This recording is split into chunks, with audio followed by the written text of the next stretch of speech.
Macron Fransa. Fransa. Baba kona Cassia and Baby. Never free Asantia, Etiasia. Now Fransa to me, Asantita. Fransa class or shake for Yana. I'm one of four baby coming back to now. Here, Honey Ponyani, no.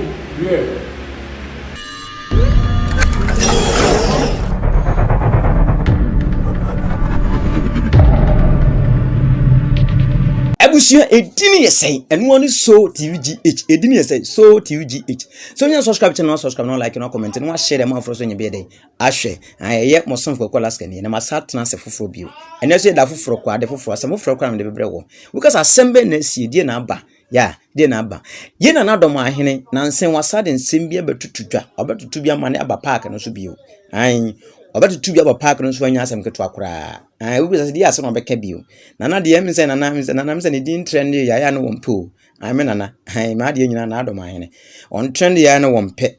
na we de o say sebe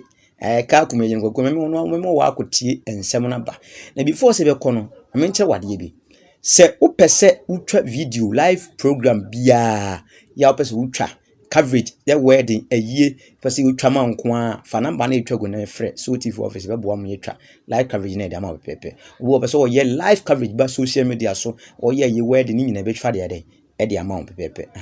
wow wo pese o ye TV setup sane ma nyina ofra so TV office ye ni nyina be so na setup na kwa kama de the amount abusuya ene de yenko na nadom ahina so ye nanse ni ye ye de asantefo ye asanteman ade to ye ni ade kese pa to ye ni achese ye guso ye nyimpo nwie ye nti ye de ye wo mampon ye koye pe ye kure pe bia kure nana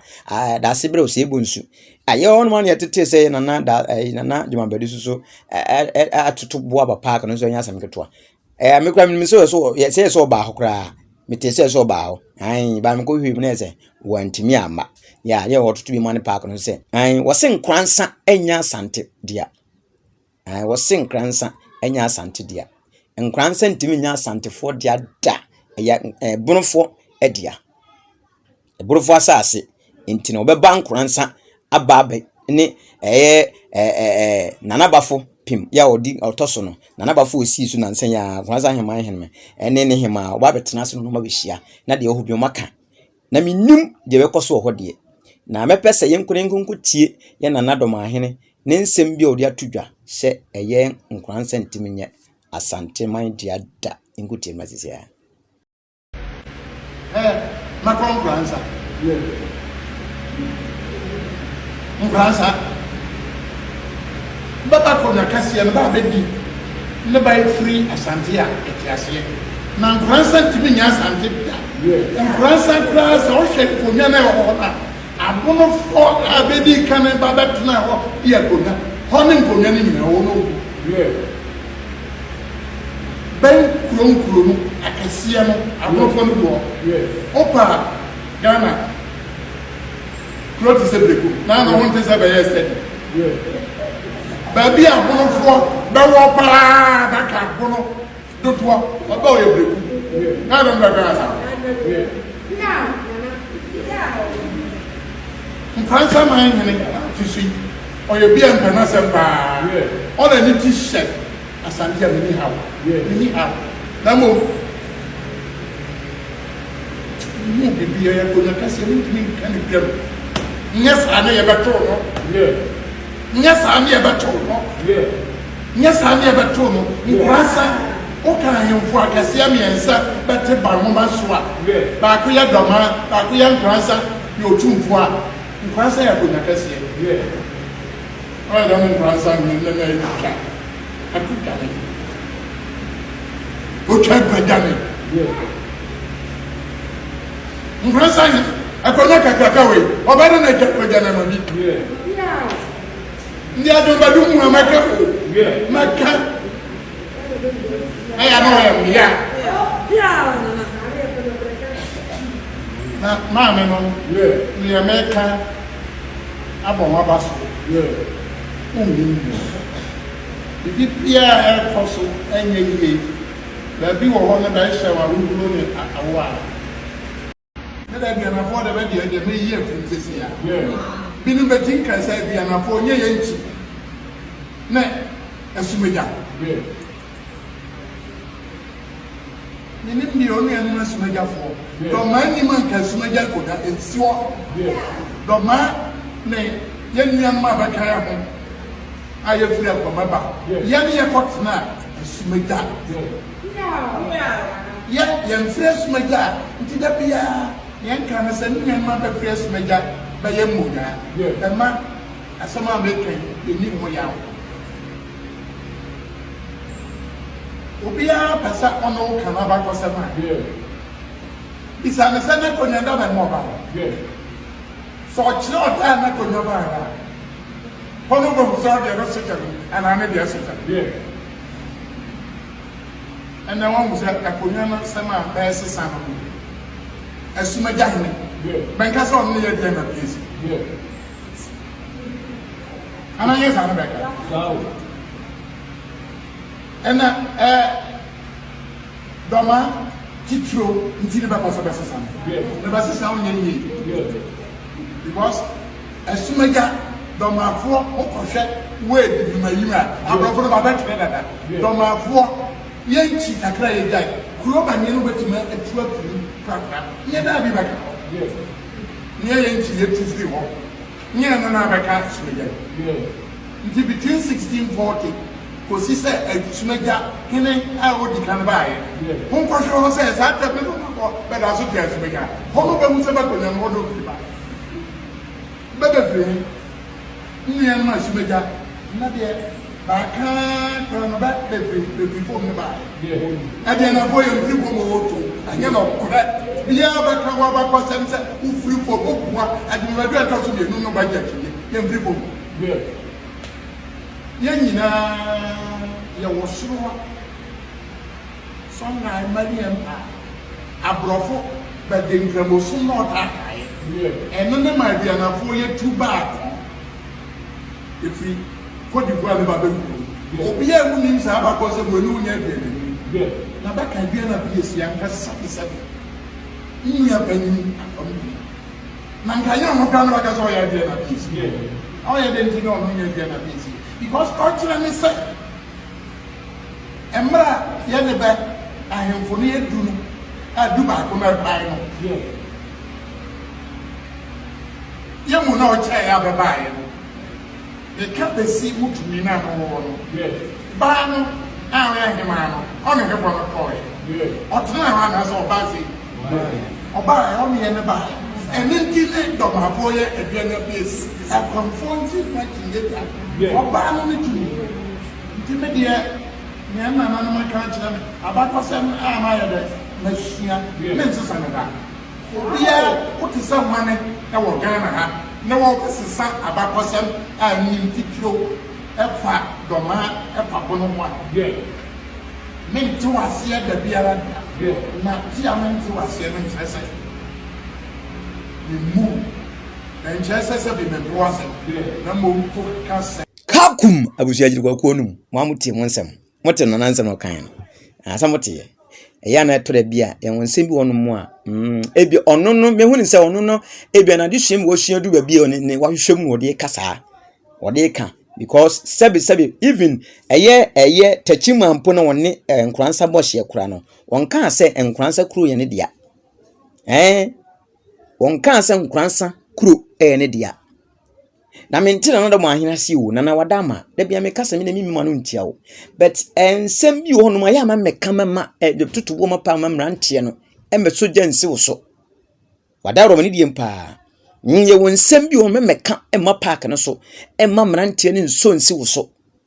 because sa wote bia bi be kasa sebe enkransa enya asanteman dia enya otumfo dia bia da ni kwansa asa enkransa kosom otumfo besom asanteman da na enkransa asase eye ebunu asase na eye obeba ho nkransa ho nana do an wo create confusion papa confusion de wo create bi e de ato pa me nana no e poasem sabi ye wonsemi ono a obia pia mfi nka ba wo ka eye wo ya ade obi nkasa nya ade ya ade na mbom no nana enima bi watwe ho firi ho kakra na wudin nana agye mbedun enda memma nkwadaa bi sukofu no mafo bi nkasa ntiawo enye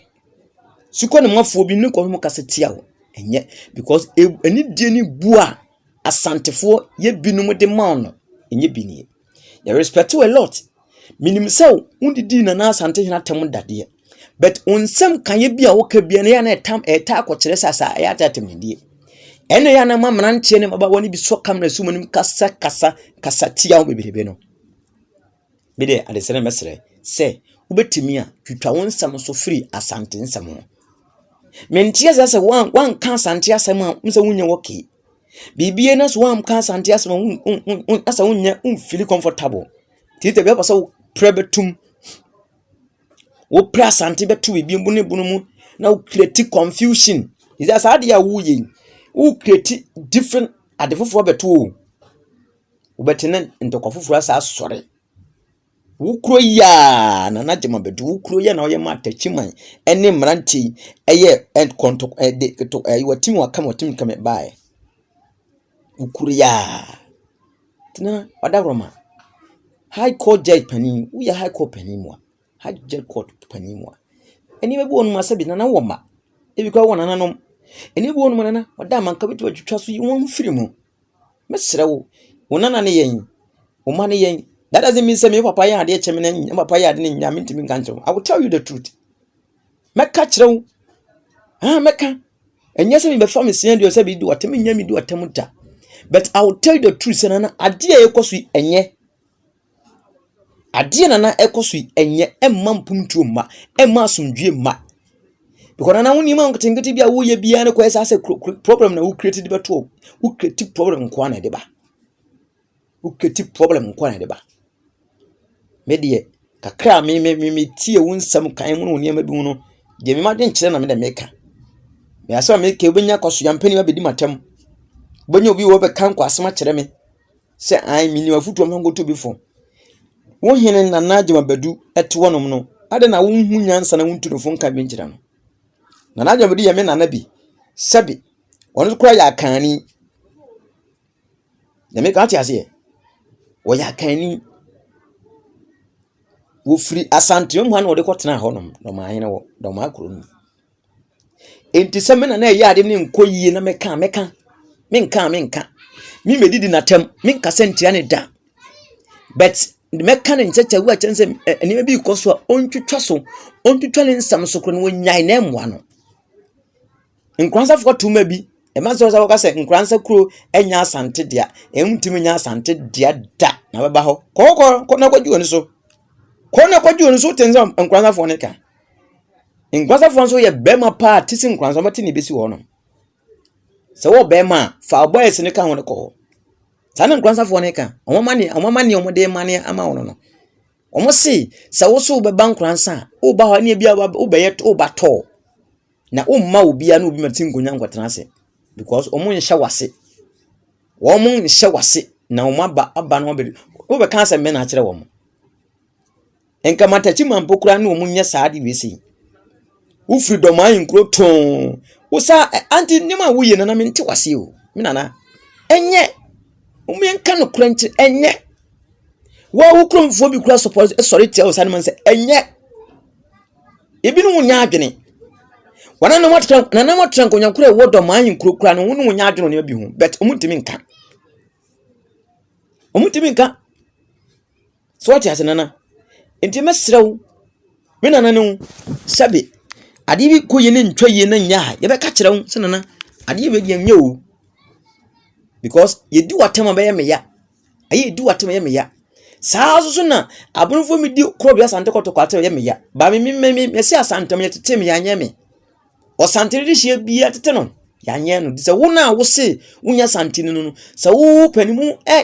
wo be transfer di panimu atem no kan simani kwasa wontimi kan kire wo se wo na wa kan kire sa ohempon na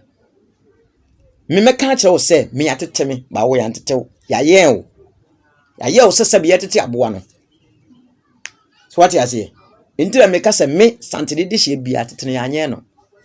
enti nya fe mbe di na dom ahina tem ena dom ahina sebe pedasa ena why say na dom ahina say no, I won't do that. Me nya sa mistake in that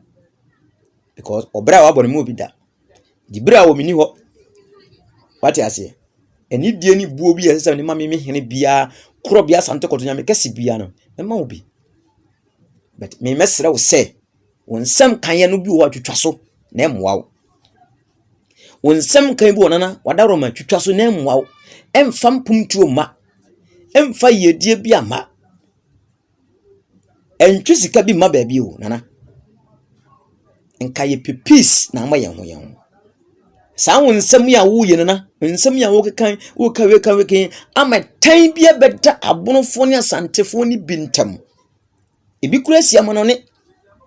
omon wa kwantuom ebi ne bia wade bono ni santenya wade ma nto awade gya kura ba na sa na apɛ no wonsam kanye bi hono mu a de yo besi afa so aka asem no e bia na wo ka na writing but de wo besi address issue no na create confusion beto kroni enkrofo mienu ntam sa na apɛ wade wo ye panimu a wo nya mrante